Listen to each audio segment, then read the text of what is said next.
আসসালামু আলাইকুম প্রিয় শিক্ষার্থীবৃন্দ। আমরা আমাদের পূর্বের যে রিডিং পড়া সেটা কমপ্লিট করার পর এখন আমরা অনুশীলনীটা প্র্যাকটিস করব। তো প্রথম বিষয় হচ্ছে, প্রথম যে কৌশলটা সেটা হচ্ছে নিচের কোন পদার্থটি ব্যবহারে পরিবেশ সবচেয়ে বেশি ক্ষতি হয়? কীটনাশক। তাহলে আমরা একটা জিনিস বুঝতে পারলাম যে কীটনাশক ব্যবহার করলেই কিন্তু পরিবেশের সবচেয়ে বেশি ক্ষতি হয়ে থাকে। তাহলে আমরা অবশ্যই কীটনাশক ব্যবহার থেকে দূরে থাকবো। অর্থাৎ নিচের কোন পদার্থটি ব্যবহারে পরিবেশ সবচেয়ে বেশি ক্ষতি হয় সেটি হচ্ছে কীটনাশক। 2 নম্বর কোশ্চেন, নিচের সাংকেতিক চিহ্নটি কি প্রকাশ করে? 2 নম্বরটা হলো যে নিচের যে সাংকেতিক চিহ্ন এটি কি প্রকাশ করে? এটি হচ্ছে ধার্য পদার্থ। এটি কি? এটি হচ্ছে একটি ধার্য পদার্থ। নিচের কোন চিহ্নটি তেজস্ক্রিয় রশ্মি নির্দেশ করে? নিচের কোন চিহ্নটি তেজস্ক্রিয় রশ্মি নির্দেশ করে? তিনি যে পাখার মতো যে চিহ্নটি সেটি কিন্তু তেজস্ক্রিয় রশ্মি কী করে? নির্দেশ করে। তোমাদের জন্য একটা প্রশ্ন রইল, সেটা হলো কপারের সাথে কোন ধাতুকে গলিয়ে ব্রোঞ্জ তৈরি করা হয়? এটি তোমাদের জন্য অবশ্যই তোমরা কমেন্টসে বিষয়টা জানাইবা। তো সৃজনশীল প্রশ্নগুলোর দিকে একটু লক্ষ্য করব। সৃজনশীল প্রশ্ন 1-এর দিকে তাকালে আমরা দেখতে পাই এই ব্যক্তিটা সে কিন্তু ওষুধ সেবন করতেছে। আর আরেকজন ব্যক্তির দিকে তাকালে আমরা কিন্তু দেখতে পাই সে কিন্তু জমিতে কিন্তু সার দিচ্ছে, অর্থাৎ সবজিতে কিন্তু কীটনাশক ছিটানোর ছবি।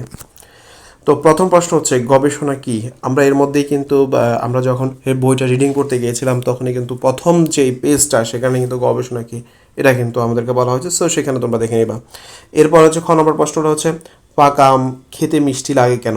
আমরা কিন্তু জানতে পেরেছি যে পাকা আম কাঁচা আম টক, পাকা আম মিষ্টি কেন?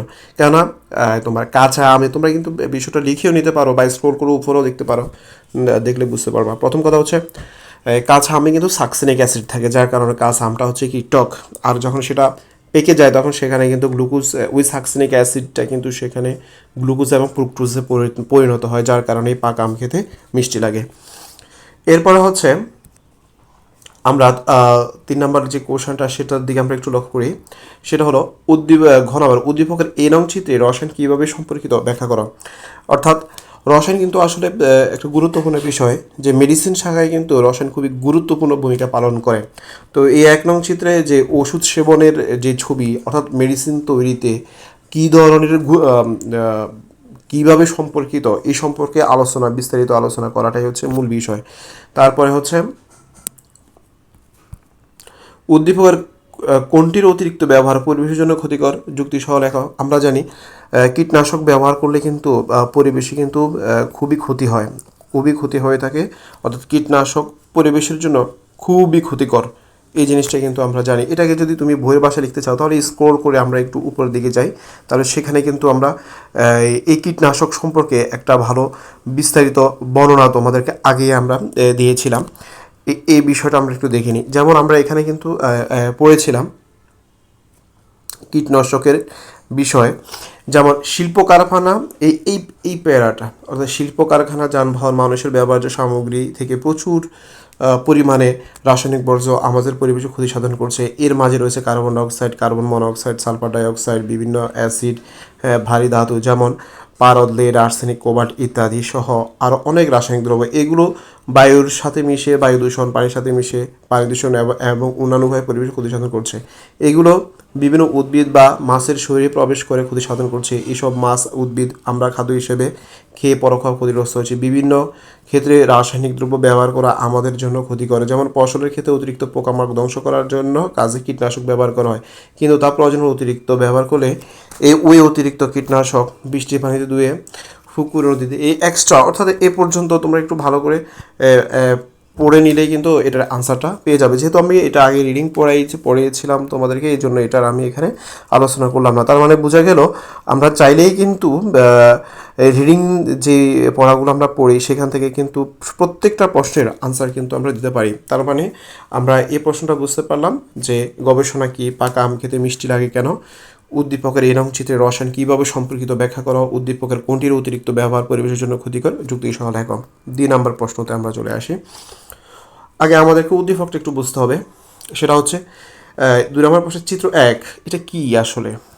তারপরে চিত্র 2 এটা কি, চিত্র 3 এটা কি, এটা না বুঝলে কিন্তু আমরা প্রশ্ন আনসার করতে পারবো না।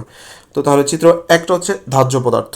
তাহলে চিত্র একটি হচ্ছে কি ধার্য পদার্থ। আমরা একটু আমি যদি আমি তোমাদেরকে বলি ধার্য পদার্থ, চিত্র একটা হচ্ছে ধার্য পদার্থ। আর চিত্র 3টা হলো কি তেজস্ক্রিয়। এটা কি তেজস্ক্রিয় পদার্থ। হ্যাঁ, তাহলে আমরা বুঝতে পারলাম এটা হলো কি তেজস্ক্রিয় পদার্থ। এখন চিত্র 2টা আমরা একটু দেখিনি। আসলে চিত্র 2টা আমরা স্ক্রল করে উপরে গেলেই আমরা বুঝতে পারবো। এই যে একটা চিত্র, এটা হচ্ছে একটা বিষাক্ত পদার্থ, অর্থাৎ এই চিহ্নধারী পদার্থ বিষাক্ত প্রকৃতির। এখন সবগুলো আনসারই কিন্তু বইতে রয়েছে। এখন বিষয়টা হলো তুমি যখন বইটা রিডিং করবা তখন খুব ক্লিয়ারভাবে তুমি এটা অ্যান্সার করতে পারবা। তো প্রথম কোশ্চেন যেটা সেটা হচ্ছে রসায়ন কি, এটা এই অ্যান্সারটা দেওয়ার আমার মনে হচ্ছে প্রয়োজন হচ্ছে না, কারণ তুমি ইতিমধ্যে জেনেছো রসায়ন কি, পূর্বের ক্লাসগুলোতে খুব বিশদভাবে আলোচনা করা হয়েছিল। খ নাম্বার হচ্ছে পেটে অ্যাসিডিটির জন্য অ্যান্টাসিড খাওয়া হয় কেন? আমরা সম্ভবত এটা 2 নম্বর ক্লাসই কমপ্লিট করে ফেলেছি। তারপর আমি একটু স্ক্রল করে তোমাদেরকে একটু দেখাই যে আসলে পেটে অ্যান্টাসিড খাওয়া হয় কেন, পেটে অ্যাসিডিটির জন্য অ্যান্টাসিডটা খাওয়া হয় কেন, একটু আলোচনা করে দেবো আর কি, জাস্ট এটি আর কিছু না। দেখো এই যে পেটে অ্যাসিডিটির জন্য অ্যান্টাসিড খাওয়া হয় কেন, দেখছো এই বিষয়, এটাই হচ্ছে মূল কথা। এখানে কিন্তু একটা জিনিস লেখা আছে, সেটা হচ্ছে দেখো পাকস্থলিতে অতিরিক্ত হাইড্রোক্লোরিক অ্যাসিড নিঃসরিত হলে পেটে অ্যাসিডিটির সমস্যা হয়। অ্যান্টাসিডে থাকে অ্যালুমিনিয়াম হাইড্রোক্সাইড ও ম্যাগনেসিয়াম হাইড্রোক্সাইড, এই দুটি যৌগ অ্যাসিডকে প্রশমিত করে, যার কারণেই আমরা কিন্তু যখন পেটে তোমার অ্যাসিডের পরিমাণ বেড়ে যায় তখন কিন্তু ব্যথা হয়ে থাকে। আর এটা যখন খাওয়া হলে কিন্তু ব্যথাটাকে কী করে ফেলে, একদম প্রশমিত করে ফেলে। আর এটা প্রশমিত হয়ে গেলে কিন্তু আমাদের ব্যথা কিন্তু চলে যায়। তার মানে আমরা বুঝতে পারলাম যে অ্যান্টাসিড খাওয়া হয় কেন। এরপরে আমরা যে পরের যে প্রশ্নটা সেটার দিকে আমরা একটু লক্ষ্য করি। চিত্র 3-এর সাংকেতিক চিহ্ন বিশিষ্ট রসায়ন পদার্থ, অর্থাৎ মানুষ কি কি ক্ষতি সাধন করে ব্যাখ্যা সহ লেখ।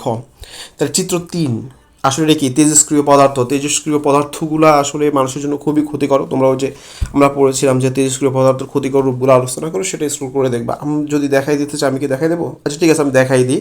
তাহলে 3 নম্বরের যে আনসারটা এটা আমরা দিই চিত্র 3 তেজস্ক্রিয় পদার্থ। আমি স্ক্রল করে একদম উপরের দিকে চলে যাই। এই যে তেজস্ক্রিয় পদার্থ, হ্যাঁ, এই অংশটা দিবে যে এইসব পদার্থ থেকে ক্ষতিকারক রশ্মি বের হয় যা ক্যান্সার মতো মরণব্যাধি সৃষ্টি করতে পারে কিংবা একজনকে বিকলাঙ্গ করে দিতে পারে। তাই এইসব পদার্থ ব্যবহারের সময় বিশেষ সতর্ক থাকা প্রয়োজন। ইউরেনিয়াম, রেডিয়াম ইত্যাদি হচ্ছে তেজস্ক্রিয় পদার্থ। অনেক সময় এমসিকিউতে চলে আসতে পারে এই ছোটো কোশ্চেন, এগুলো ছোটো প্রশ্ন। এরপর আসে চিত্র 1 ও চিত্র 2 এর সাংকেতিক বিশিষ্ট রাসায়নিক পদার্থসমূহের ব্যবহার কেন ঝুঁকিপূর্ণ, হ্যাঁ, ব্যাখ্যা করো। তাহলে চিত্র 1 এটা হচ্ছে ধার্য পদার্থ, আর চিত্র 2 এটা হচ্ছে, দেখো আমরা একটু দেখে নিই বিষাক্ত পদার্থ যেগুলা। প্রথম হলো যে ধার্য পদার্থ, তাহলে আমরা এই ধার্য পদার্থটা হচ্ছে অ্যালকোহল, ইথার, এগুলো হচ্ছে ধার্য পদার্থ। এইসব পদার্থ দ্রুত আগুন ধরে যেতে পারে, তাই এদের আগুন বা তাপ থেকে সবসময় দূরে রাখতে হবে। তাহলে ধার্য পদার্থ সম্পর্কে তোমরা জেনে গেলা। এরপরে হচ্ছে বিষাক্ত পদার্থ। তাহলে আমরা এই বিষাক্ত পদার্থ কোনগুলা, যেমন এই চিহ্নধারী পদার্থ বিষাক্ত প্রকৃতির, তাই শরীরে লাগালে বা শ্বাস প্রশ্বাস অথবা ক্ষতের মাধ্যমে শরীরে প্রবেশ করে শরীরে নানা ধরনের ক্ষতি হতে পারে। বেনজিন, ক্লোরোবেনজিন, মিথানল এই ধরনের পদার্থ ব্যবহারের সময় apron, hand glove, safety goggles, mask ইত্যাদি ব্যবহার করতে হয়। আশা করি বন্ধুরা, শিক্ষার্থী বন্ধুরা, তোমরা বিষয়টা বুঝতে পারছো। তোমাদেরকে 2টা সৃজনশীল প্রশ্ন তোমাদেরকে সলভ করে দিলাম। তো আশা করি অবশ্যই তোমাদের ক্লাসটা ভালো লাগছে। ভালো লাগলে অবশ্যই আমার ক্লাসটাকে শেয়ার করে দিবে, লাইক করে দিবে, কমেন্ট করে দিবে। তো পরবর্তী আমরা এরপরেই কিন্তু দ্বিতীয় অধ্যায় শুরু করব। আশা করি তোমরা ক্রমান্বয়ে আমার চ্যানেলটা দেখবা, আমার পেজটা দেখবা, দেখে ক্রমান্বয়ে সাথে কমপ্লিট করে ফেলবা। আর কোনো কিছু যদি বুঝে না থাকো কমেন্টে জানাইবা, ইনশাল্লাহ বুঝিয়ে দেওয়ার চেষ্টা করব। সবাই ভালো থাকবে, আল্লাহ হাফেজ।